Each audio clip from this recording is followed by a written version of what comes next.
everyone this morning on behalf of the Allegheny Highlands Chamber and also the Allegheny Foundation. We thank you for also supporting this event. And we welcome you to this Business Before Hours. We thank you for taking time out of your busy schedules to be here this morning. So by way of background for this Business Before Hours, the Richmond Federal Reserve is constantly visiting communities within their footprint to learn on the ground how the economy is going and hear about the challenges people are facing in their businesses and communities. This is one of the critical ways that they track our economy.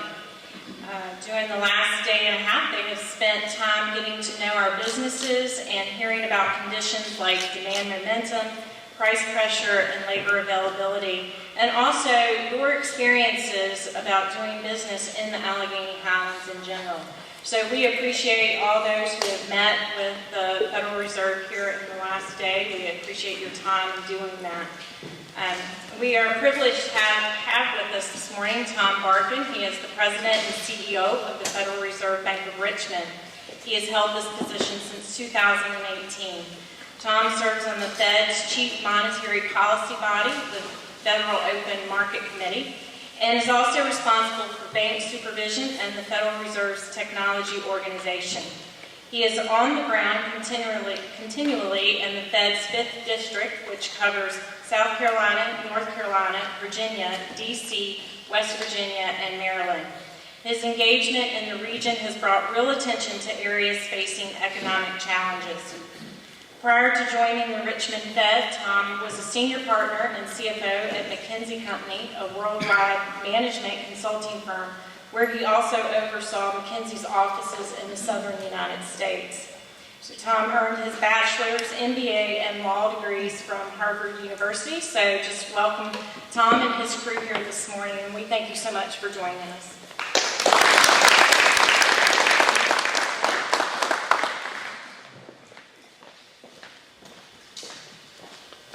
Thanks so much for making the time to be here this morning. I do like to be on the ground. We're going to learn a ton every time we interact with people about what's happening in their communities, what's happening in the economy.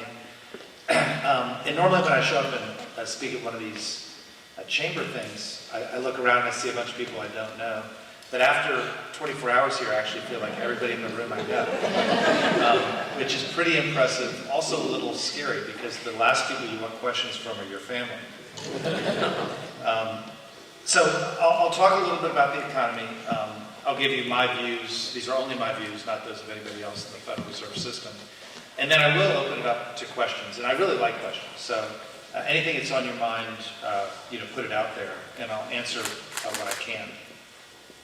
But I'll start with, and I think I'll talk about today, the number one question that I'm getting, which is, are we headed into a recession? Now, I'd caution you that nobody canceled the business cycle. So you can't ever fully rule out a recession. It's just a question of time, and you'll have one at some point. But I get why that concern might be elevated today. The support fiscal that we got from the pandemic is waning. Inflation is leading the Fed to increase rates. There are those who look for signals, and often they point to things like the yield curve, which is a closely watched recession predictor that has predicted 8 of the last 7 recessions. Now, let me take a step back from this and just say that what makes forecasting so hard is that the question never goes away. In fact, the premise I just gave you is actually from a speech I gave last year, not one this year. And I know it's completely self-referential to try to quote yourself, but it's telling that we're having the same conversation over and over and over again. And this has been called the most predicted recession in memory. Forecasts keep getting pushed out. In November 22nd, in November 2022, Bloomberg surveyed a bunch of economists, and the median respondent expected a recession in the first quarter of this year. In January, they did the same survey, and it got pushed to the second quarter. In May, same survey, third quarter. Now, same survey, they're not forecasting negative growth until the fourth quarter, and so that would push a recession into the beginning of next year. The Conference Board does an index of leading indicators, which is a pretty good and credible indicator. And it's been deteriorating in predicting a recession for each of the last 15 months. But despite all those predictions over the last 15 months, a recession hasn't happened. It hasn't happened even though the Fed's raised rates 525 basis points in an effort to fight inflation, which is now running roughly in the 4% range. GDP remains solid. We just got the second quarter numbers last week, 2.4% growth. And it's growing in no small part thanks to the consumer. Higher income consumers are still spending, and higher wages are supporting consumption too. The labor markets remained remarkably resilient. The unemployment rate is at a historically low 3.6%. The lowest in the last 50 years is 3.4%. And so our unemployment is basically at the lowest level in the last 50 years. We've added nearly 1.7 million jobs and 2 million people to the workforce this year. So why haven't we had a recession? How could the forecasters have been so wrong? I think it's because the pandemic is still with us. And I don't mean the public health part of the pandemic, thankfully.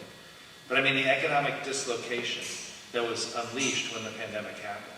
So let me start with businesses. Businesses experienced severe supply shortages over the past few years. So they tell me they're still holding on to workers where they can and investing in safety stock. More fundamentally, a whole bunch of them are still feeling healthy, seeing healthy demand from their customers and working through order backlogs. Manufacturing and construction are seeing a boom from some of the government investments in infrastructure and the like. And so if your business is healthy, you may be worried about a recession, but if your business is healthy, why cut back? At the same time, as I said earlier, consumers continue to spend. A lot of that is funded by excess savings, which were accrued during the pandemic. It's being supported by elevated equity wealth, elevated housing wealth, and a robust jobs market. In addition, this year, the drop in gasoline prices has actually freed up some additional money, which is being used to support spending. In June, the TSA hit a new daily record for number of passengers screened. Any of you who've traveled have seen that.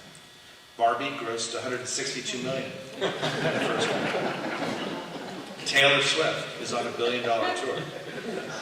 Consumer spending is 68% of the economy. People don't really understand that. Consumer spending is 68% of the economy. And it's weaker than it was during the glory days post-pandemic, but it's still far from weak. And you can see that in all the recent data. So you might then ask, okay, so we haven't had a recession yet, we're not in a recession now, but what's going to happen next? Are we finally going to experience the recession that everyone's been predicting? Well, I just want to say we will someday. We will someday. There's no one banished the business cycle. So if you keep predicting a recession, eventually you'll be right. But most recessions come suddenly. Remember the pandemic or the global financial crisis. What happens normally is you get an unexpected shock. And that unexpected shock causes consumers to pull back and businesses to pull back, and all that happens at the same time. And that is typically what drives a recession. And for sure that could happen here. Imagine if you want to be scared a cyber shutdown that somehow brings down big parts of the country. But I'm not going to make a prediction on when and if something big and unexpected is going to happen. Because I usually get the recession question due to a fear about the Fed. And the fear is that the Fed's commitment to reining in inflation will be that shock to the economy. Now, I just want to say up front, inflation is too high, and it remains too high. And if there's one thing we've relearned over the last 2 years, is that everybody hates inflation. Inflation feels unfair. Inflation creates uncertainty. And frankly, inflation's exhausting. It's exhausting to have to push back on insistent suppliers or to shop around to try to get better prices. And we've done what we need to do to try to address inflation. And you could argue that that's already pushed some industries into mini recessions already. If you're in an interest-sensitive sector, like housing or manufacturing, those have slowed. Commercial real estate, particularly downtown office commercial real estate, is challenged.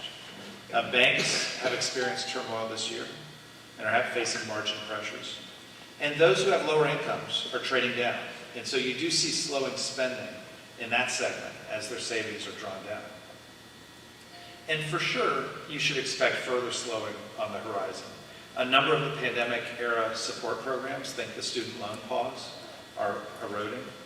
Rate increases, they've come up a bunch, but famously they work with a lag. And a lot of models that you look at would say their impact should really start to hit right around now. And as banks try to protect their margins and preserve liquidity by stepping back from the marginal loan, you'll see credit conditions tighten, which is going to reduce consumer and business spending capacity. But I do want to ask the question of whether, if there is a slowdown, whether this slowdown will be different. Nobody wants a recession, but it's worth remembering that not all recessions are created equally. And we've all been scarred, if we're honest, by the memories of the last big one, the global financial crisis, which was particularly long and particularly deep.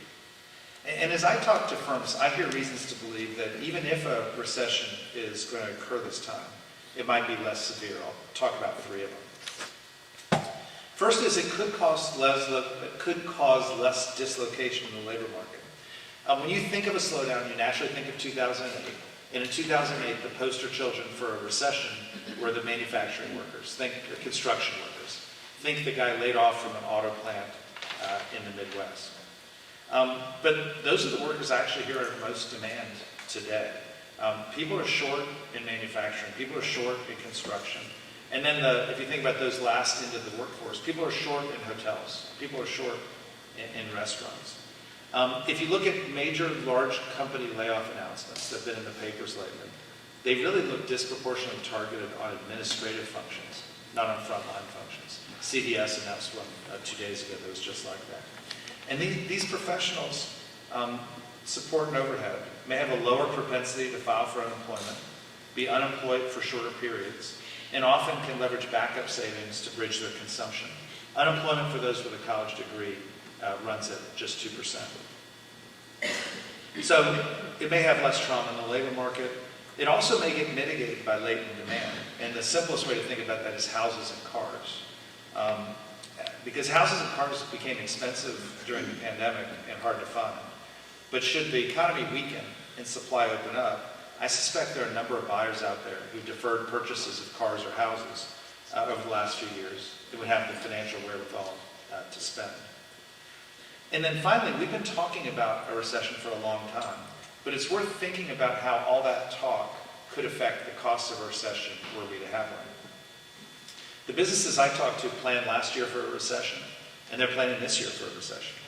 They've slowed hiring, they've streamlined costs, they've managed inventory levels, and they've deferred investments. Banks have cut back on marginal loans. Many customers have already tightened their belts. So if a recession does come, the economy should find itself less vulnerable. And if it doesn't come, all that conservatism could fuel a revival. You might even argue that the recent strength in the economy is being supported in part by businesses, consumers, and governments that have outperformed their recessionary forecasts. And these windfalls may be lifting consumer sentiment too. And I should close by acknowledging that there is a plausible story out there that inflation normalizes in short order and the economy avoids any additional trauma.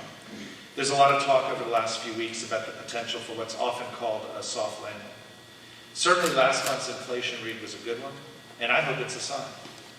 Because the Fed's objective isn't to cause a recession, it's just to reduce inflation, in line with our mandate and in line with you and I and everybody wants.